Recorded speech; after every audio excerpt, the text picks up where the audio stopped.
Sim, normalmente aqui nós temos 18 casos confirmados, mas no saco esse é o topo van de ijsberg, pessoa nós está querendo, nós pensa que tem 75% com não tem sintoma, esse é a base de fratura, então tem ou tem ainda mais tem dengue, mas não vai doctor para teste, pessoa não tem sintoma mesmo, não se por passa dengue, na teoria, então vai ser importante para tua gente proteger mesmo bom.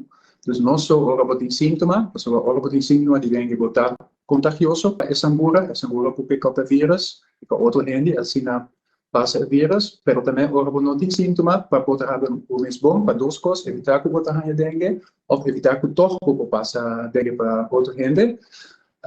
Pero não sabe que tem mais que 18 casos aqui também tem gente que não vai doctor ou não vai laboratório, dus nós não tem melding de nada tampouco.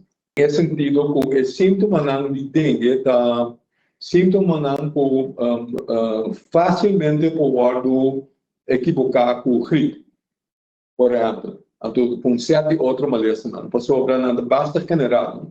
Você está falando sobre quentura, dor de corpo, mal-estar general, dor de cabeça. Então, na dengue sempre não se avisa especificamente dor de traivogo. Mas agora que nós estamos em impressão com até positivo para influenza, também tem dor de voo, não precisa traço de dia para o povo. Que é pergunta que botar assim por portar nossa algo como dengue, mas é outra coisa, portar tem duas coisas para eu, se isso está possível. Está possível para sobre o botim agora que também diferentes vírus não está circular na Boneiru também, maneira portar passar.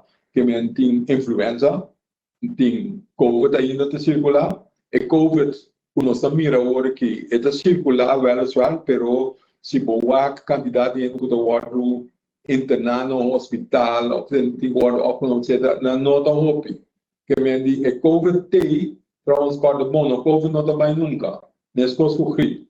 Nós temos mais que 100 pico anos com gripe, não pode detectar que a influenza. Pero influenza tem para queda.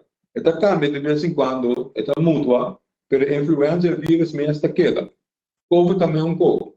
COVID é bem, COVID não está bem mais. Que está queda circular, solamente a envergadura de maleza que está causa está menos pisado é um original que nós estamos com ele, foi 2020, 2021, etc.